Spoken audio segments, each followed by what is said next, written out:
साल 2022 में 30 मई सोमवार के दिन अमावस्या है और सोमवार का दिन होने के कारण ये सोमवती अमावस्या रहेगी। अमावस्या जब भी सोमवार के दिन होती है तो उसे सोमवती अमावस्या कहते हैं और इस दिन का महत्व और भी अधिक बढ़ जाता है। जो लोग साल भर की सभी अमावस्या का पूजन ना कर पाए हों, अपने पितरों के नाम से श्राद्ध दान तर्पण आदि कार्य ना कर पाए हों, तो इस एक दिन में ही आप इन सभी अमावस्या व्रतों का पुण्य प्राप्त कर सकते हैं। सबसे पहले तो आप सभी को सोमवती अमावस्या की हार्दिक शुभकामनाएं। आज की इस वीडियो में आप जानेंगे सोमवती अमावस्या की पूजा विधि के बारे में, क्योंकि अमावस्या की जो तिथि है वो पितरों को समर्पित मानी जाती है। ऐसे में सोमवती अमावस्या के दिन पितरों की मोक्ष कामना से श्राद्ध तर्पण दान आदि कार्य तो किए ही जाते हैं। इन सब के अलावा सोमवती अमावस्या का व्रत सौभाग्यवती और सुहागिन महिलाओं के लिए अखंड सुहाग की प्राप्ति कराने वाला भी होता है। इस दिन जो भी महिला श्रद्धा और विश्वास के साथ अमावस्या का व्रत रखकर पीपल के वृक्ष की पूजा करती है, उसके जीवन में ना कभी दुख आते हैं और उसके पति पर आया हुआ संकट भी दूर हो जाता है। इस दिन मौन रहकर व्रत रखने से सहस्त्र गोदानों के फल की प्राप्ति होती है, ऐसा पुराणों में वर्णित है। पौराणिक मान्यता ऐसी है कि अमावस्या के दिन स्नान दान करने की भी परंपरा है। वैसे तो अमावस्या के दिन गंगा जी में स्नान करने को सबसे ज़्यादा महत्व दिया जाता है, परंतु जो लोग गंगा जी में स्नान करने के लिए नहीं जा पाते हैं वे अपने आसपास किसी भी नदी में या सरोवर तट में स्नान कर सकते हैं, या फिर आप घर में भी गंगा जल मिलाकर स्नान कर सकते हैं। सोमवार का दिन है तो ऐसे में भगवान शिव और पार्वती जी की पूजा भी आज के दिन आपको जरूर करनी चाहिए। जिस घर में पितृदोष होता है उस घर में नियमित रूप से अमावस्या की पूजा करनी चाहिए। पितरों के नाम से पिंडदान श्राद्ध तर्पण आदि कार्य किए जाने चाहिए। कई बार पितृदोष का जो दंश है या इसकी जो पीड़ा है वो आने वाली कई पीढ़ियां भी भोगती हैं। अगर आप चाहते हैं कि आपके परिवार में इस प्रकार की कोई भी परेशानी ना हो तो आपको आज के दिन दोपहर के समय अपने पितरों के नाम से कुछ न कुछ दान तर्पण इत्यादि कार्य जरूर करने चाहिए। अमावस्या के दिन भूले से भी कुछ काम ऐसे होते हैं जो नहीं करने चाहिए, जैसे कि इस दिन घर परिवार के सदस्यों को आपस में लड़ाई झगड़ा नहीं करना चाहिए, घर में गंदगी नहीं होनी चाहिए, घर के मुख्य द्वार पर सुबह और शाम एक एक दीपक जरूर जलाना चाहिए, पीपल के पेड़ की पूजा जरूर करनी चाहिए, पीपल के पेड़ की जड़ में मीठा जल अर्पित करके 3, 5 या 7 बार परिक्रमा करनी चाहिए। पीपल के वृक्ष की जड़ में कोई भी मीठा फल या मिठाई अर्पित करनी चाहिए और छत पर कौवों के लिए आज के दिन कोई ना कोई मीठा पकवान बनाकर रखना चाहिए। वैसे तो अमावस्या के दिन खीर बनाकर उसका तर्पण पितरों के नाम से किया जाता है और उसी को छत पर पक्षियों के लिए भी रखा जाता है। इस बार साल 2022 में 30 मई सोमवार के दिन ज्येष्ठ अमावस्या है, जो कि सोमवती अमावस्या रहेगी। वट सावित्री व्रत भी इस दिन रहेगा, साथ ही इसी दिन शनि जयंती भी है। अमावस्या की तिथि प्रारंभ होगी 29 मई रविवार की दोपहर 2:56 से और समाप्त होगी 30 मई सोमवार की शाम 5 बजे। इसलिए उदय तिथि के अनुसार 30 मई को ही सोमवार के दिन व्रत भी रखा जाएगा। स्नान दान आदि जो भी कार्य हैं वो इसी दिन किए जाएंगे। अमावस्या के दिन सूर्योदय का समय रहेगा सुबह 5:45 और सूर्यास्त का समय रहेगा शाम 7:03 पर। अमावस्या के दिन आपको राहुकाल के समय का भी ध्यान रखना चाहिए, क्योंकि राहुकाल के समय की गई पूजा पाठ या किया गया दान कभी भी शुभ फल प्रदान नहीं करता है।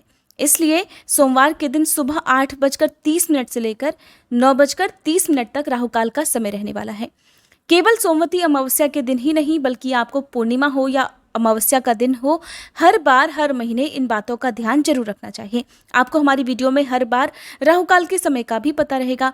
आइए अब जान लेते हैं कि अमावस्या के दिन पूजा किस प्रकार से करें। इस दिन पीपल के वृक्ष की पूजा कैसे करें, कहाँ कहाँ दीपदान आप कर सकते हैं, किन किन वस्तुओं का दान आज के दिन आप कर सकते हैं।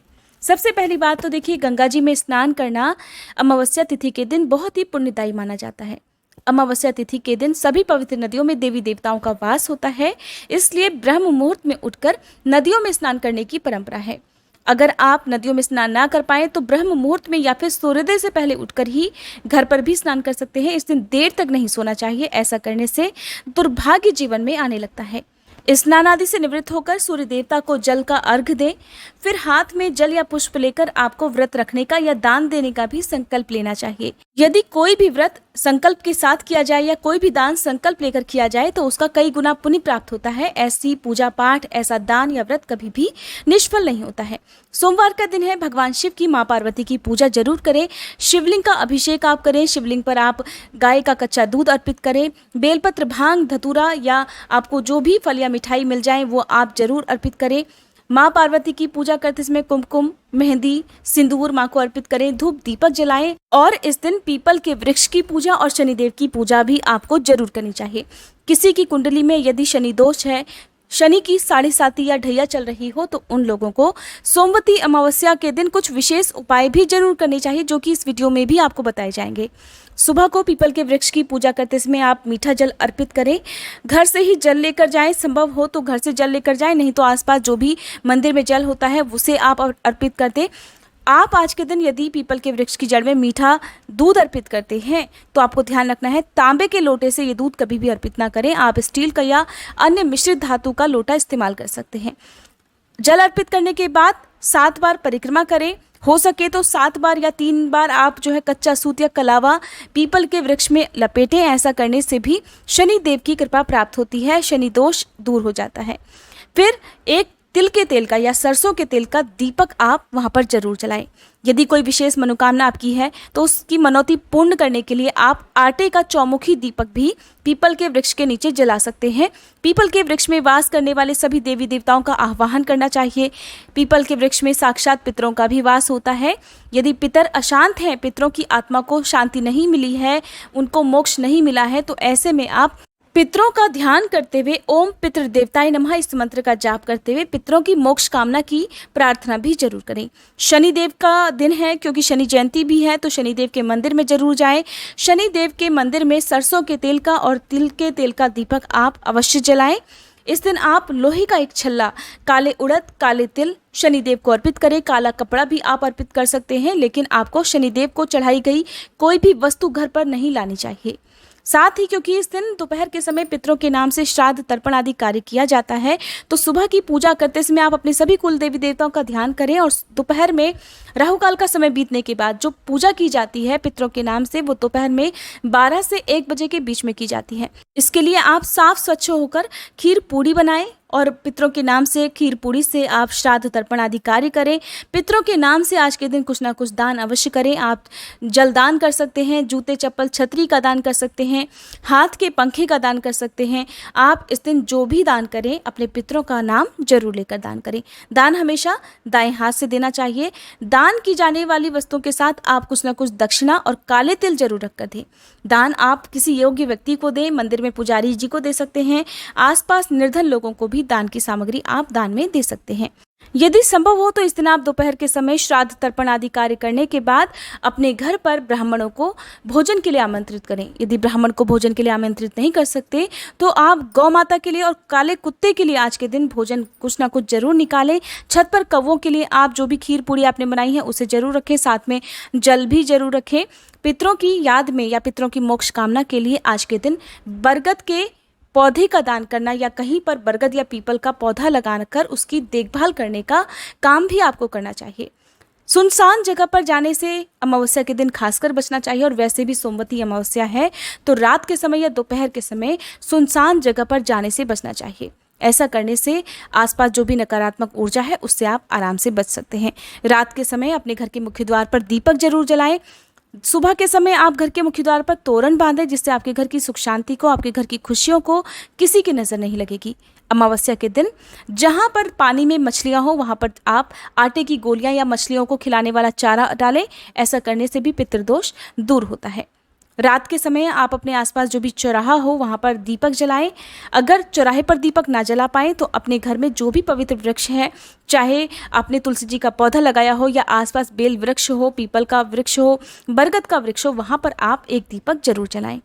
अमावस्या के दिन आप नई झाड़ू खरीदकर घर में लाते हैं तो उससे माँ लक्ष्मी जी का आशीर्वाद भी आपको प्राप्त होता है। क्योंकि माँ लक्ष्मी जी का दिन है तो इस दिन आप किसी भी सुहागिन महिला को अपने घर पर आमंत्रित कर उन्हें खीर खाने को दें। ऐसा करने से माँ लक्ष्मी जी की कृपा प्राप्त होती है। किसी छोटी कन्या को भी आप उनकी पसंद का कोई उपहार उन्हें दे सकते हैं। सोमवती अमावस्या के दिन से ही बहुत से लोगों की कुंडली में शनि की 7.5 या शनि की ढैया भी प्रारंभ होने वाली है। ऐसे में शनि दोष से जो लोग परेशान हैं या शनि के प्रकोप से बचना चाहते हैं, उन्हें सोमवती अमावस्या के दिन से हर दिन नियम से शनिदेव के मंत्रों का जाप करना चाहिए। शनिदेव का मंत्र है ओम शन शनिश्चराय नमः। इस मंत्र का कम से कम 11 या 21 बार आप सुबह और शाम नियमित रूप से जाप करें। आपको शनि ग्रह से होने वाली कोई भी पीड़ा से कोई अशुभ प्रभाव नहीं होगा।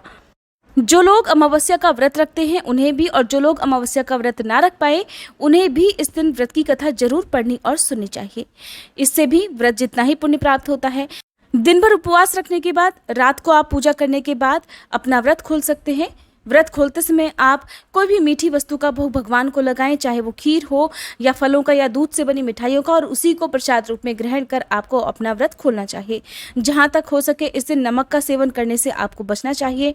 अमावस्या का दिन है तो ऐसे में आप अपने घर की शुद्धि के लिए लोबान और कपूर जरूर जलाएं। कहते हैं कि घर में यदि किसी भी प्रकार की नकारात्मक ऊर्जा है या फिर आपके काम को या आपकी रोजी रोटी को नजर लग जाती हो, आपकी खुशियों को, आपकी सुख समृद्धि को किसी की भी नजर लग जाती हो, तो ऐसे में घर में नियमित रूप से आपको लोबान और कपूर जलाना चाहिए। किस तरह से जलाना चाहिए ये भी आप जान लीजिए।